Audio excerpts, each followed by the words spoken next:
안녕하세요. 말씀을 품고 말씀을 살아내는 바이블 1189 250번째 날, 오늘은 사무엘상 4장입니다.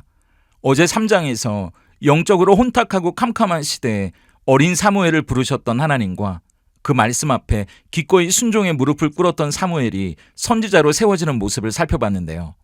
오늘 4장은 이스라엘 역사의 부끄러운 패배의 현장을 보여줍니다. 분명히 하나님의 언약궤를 들고 싸움에 나갔는데 블레셋 사람들에게 참패를 당하게 되거든요. 그 이유가 뭐였는지, 그리고 그 실패 속에서 하나님은 어떤 교훈을 우리에게 보여주시는지 함께 살펴보겠습니다. 먼저 1절부터 11절까지는 블레셋과의 전쟁에서 언약궤를 빼앗기는 장면인데요.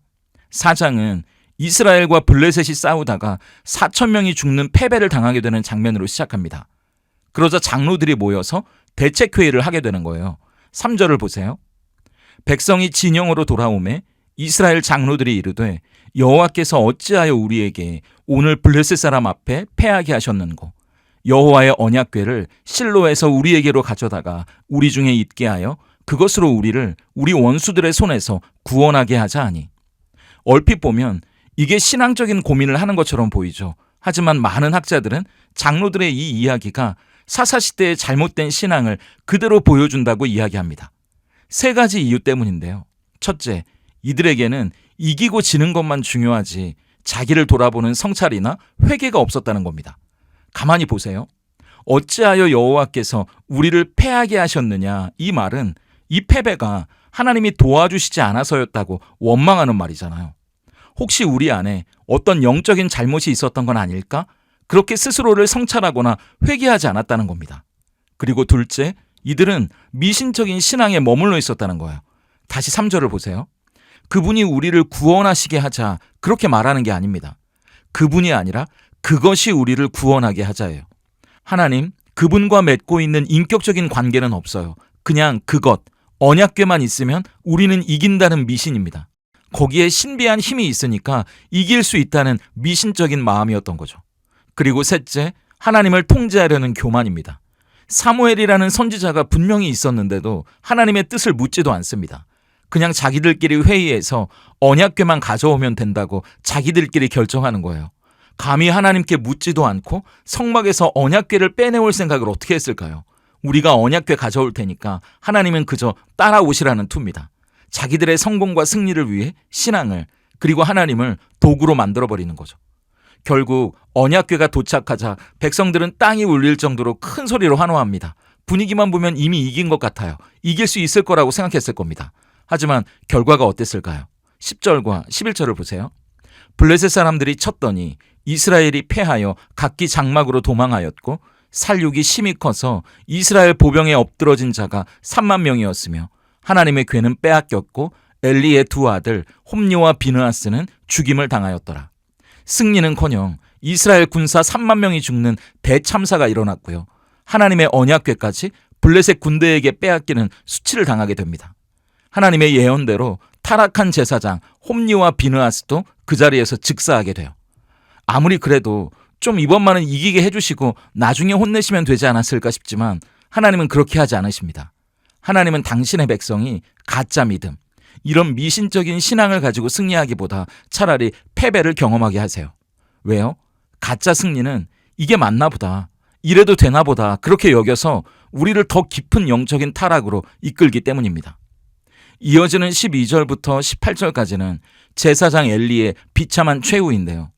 전쟁터에서 전령이 달려와서 대제사장 엘리에게 두 아들이 전사했다는 비보를 전하게 됩니다.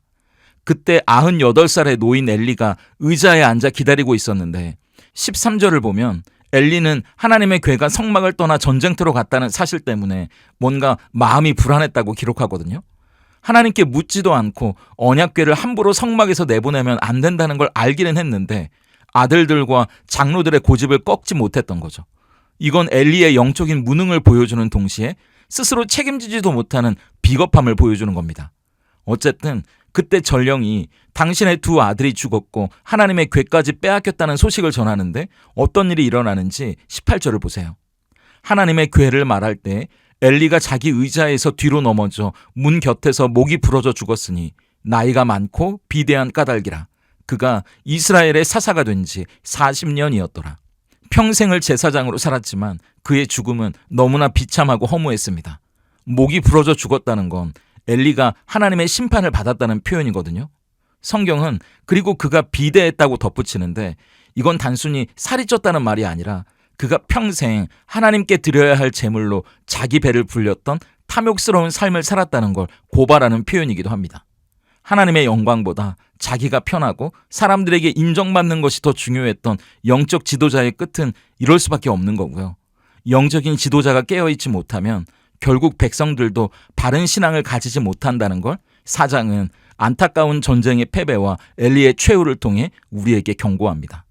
마지막 19절부터 22절까지는 이가봇의 절망과 탄식인데요. 엘리 가문의 비극은 여기서 끝나지 않습니다. 엘리의 며느리, 그러니까 비느하스의 아내가 만삭의 몸으로 출산을 준비하고 있었거든요. 그런데 이스라엘이 대패했다는 것과 언약궤를 빼앗겼다는 소식, 거기다 전쟁터에서 남편이 죽었고 그 이야기를 듣고 시아버지까지 충격으로 죽었다는 소식을 듣자 충격으로 아이를 낳다가 죽어가는 거예요. 산파들이 아들을 낳았다고 위로하지만 그녀는 모든 걸 체념하고 대답도 하지 않고 아들의 이름을 지어주고 세상을 떠나게 됩니다. 21절과 22절을 보세요. 이르기를 영광이 이스라엘에서 떠났다 하고 아이 이름을 이가봇이라 하였으니 하나님의 궤가 빼앗겼고 그의 시아버지와 남편이 죽었기 때문이며 또 이르기를 하나님의 궤를 빼앗겼으므로 영광이 이스라엘에서 떠났다 하였더라. 여기서 이가봇이라는 말은 영광이 떠났다는 뜻입니다. 그녀의 입장에서는 남편과 시아버지가 죽고 이스라엘이 전쟁에서 패했으니까 이스라엘의 영광이 떠났다고 느꼈을 거예요. 그 당시 사람들은 하나님의 언약궤를 이방 민족에게 빼앗긴 건 블레셋의 신에게 이스라엘의 신 여호와가 패배해서 포로가 된 것으로 여겼을 테니까요. 그래서 비느하스의 아내는 이스라엘의 영광이 떠났다는 절망적인 말을 남기고 죽음을 맞이한 거죠. 그런데 여러분, 진짜 영광이 뭘까요? 그 전쟁에서 이기고 자기 남편이 돌아오면 영광이 떠나지 않은 겁니까? 아니죠. 하나님을 사사롭게 여겼던 엘리 가문의 심판이 임한 것, 그리고 하나님을 이용했던 이스라엘 백성들이 전쟁에서 졌던 것이 오히려 하나님의 영광이 나타난 일이었다는 걸 우린 인정해야 합니다. 만약에 엘리 가문이 하나님 앞에 범죄하고도 승승장구했다면 오히려 그게 하나님의 영광을 가리는 일이지 않았을까요? 하나님과 예배를 멸시하고 자기 사리사욕을 채우는 일에 대해서 하나님의 심판 가운데 공의가 성취되었다면 그것이 하나님의 영광이 나타난 일입니다. 지금 엘리의 며느리는 이렇게 이야기할 수도 있을 것 같아요. 하지만 그 영광은 엘리 가문에게서만 떠났을 뿐 오히려 이스라엘 가운데 하나님의 영광은 절대 그들을 떠나지 않았습니다. 내일 우리가 살펴보겠지만 블레셋이 잠깐은 하나님의 언약궤를 빼앗았을지 모르지만 결국에는 하나님의 초자연적인 역사를 경험한 후에 다시 언약궤를 이스라엘로 돌려보낼 수밖에 없었거든요. 기억하세요. 하나님의 영광은요, 우리가 이기고 지는 것, 눈에 보이는 것에 달려있는 게 아니고요. 하나님의 뜻이 이루어지느냐 이루어지지 못하느냐, 그분이 높임을 받으시느냐 아니면 엉뚱한 우리가 높임을 받으려 하느냐, 거기에 달려있다는 걸 말이죠. 그렇기 때문에 우리의 삶이 엘리와 그 아들들처럼 이스라엘의 장로들처럼 하나님의 뜻에는 관심도 없이 내가 잘 되는 것, 내가 이기는 것에만 관심이 있어서는 안 되는 겁니다. 설령 우리가 지더라도요, 잘 안 되더라도요, 하나님의 뜻이 우리 가운데 바로 서고 그분이 높임을 받으실 수 있다면 기꺼이 그 길을 선택하는 것, 그것이야말로 우리 안에서 하나님의 영광을 높이는 삶이라는 걸 기억해야 합니다. 그 정직하고 용기 있는 삶이 저와 여러분의 삶이길 간절히 소망합니다. 그렇다면 오늘 사무엘상 4장이 던지는 질문 앞에서 우린 어떻게 삶으로 대답할 수 있을까요? 그 질문은 나에게 영광은 내가 잘 되는 것입니까? 아니면 하나님의 뜻이 이루어지는 것입니까? 예요. 이스라엘의 장로들은 전쟁에서 이기는 것만이 영광이라고 생각했기 때문에 하나님께 묻지도 않고 회개도 없이 감히 언약궤를 성막에서 꺼내서 부적처럼 이용하잖아요. 엘리 제사장도 마찬가지죠. 하나님의 뜻보다 자기의 안위나 사람들의 평판을 더 중요하게 여겼습니다. 저는 말씀을 보면서 제 모습을 먼저 돌아보게 되더라고요. 혹시 저도 하나님, 제가 이만큼 했으니까 이번엔 성공하게 해주세요라거나 이번만 어떻게든 넘어가게 해주세요라고 때를 쓰면서 내 뜻, 내 생각대로 되는 것만을 하나님의 영광이라고 우기고 있었던 건 아닐까 하고요. 하지만 진짜 영광은 내가 이기고 지는 문제보다, 내가 잘 되고 안 되고의 문제보다 하나님의 공의와 뜻이 내 삶에 바로 세워지는 겁니다. 설령 내가 실패하고 낮아지더라도요, 그것을 통해 하나님이 높임을 받으신다면 그게 진짜 영광이라는 걸 인정하는 정직한 믿음이 우리에게 필요합니다. 내 욕망을 채우기 위해 하나님을 이용하는 것이 아니라 하나님의 뜻을 이루기 위해 기꺼이 나를 내어드리는 삶, 그게 하나님의 영광을 드러내는 길이라는 걸 기억할 수 있으면 좋겠습니다. 그리고 외롭지만 용기 있고 정직한 그 삶이 저와 여러분의 삶이기를 다시 한번 소망해 봅니다. 함께 기도하겠습니다. 스스로 속지 않으시고 홀로 영광 받으시는 하나님의 이름을 높여드립니다. 하나님의 뜻에는 관심도 없이 그저 하나님을 성공의 도구로만 삼으려 했던 이스라엘의 패배가 우리의 부끄러운 자화상임을 깨닫게 하시니 감사합니다. 입으로는 하나님의 영광을 말하면서도 속으로는 내가 잘되고 내가 이기고 내가 높아지는 것만을 영광이라 여기며 살았던 우리를 돌아봅니다. 회개 없는 열심, 하나님을 경외하지 않는 종교적 습관으로 오히려 하나님을 이용하려 했던 우리의 교만과 무지도 용서해 주시옵소서.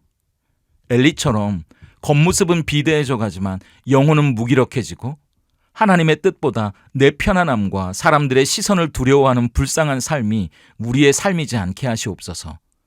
이제는 내가 원하는 결과가 나오지 않더라도, 때로는 실패하고 넘어지는 순간이 오더라도 그 속에서 하나님의 뜻이 이루어진다면 그것을 진정한 영광으로 받아들일 수 있는 용기와 믿음을 주시옵소서.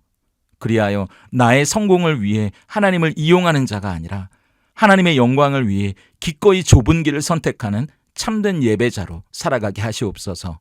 우리의 영원한 영광이 되시는 예수님의 이름으로 기도드립니다. 아멘.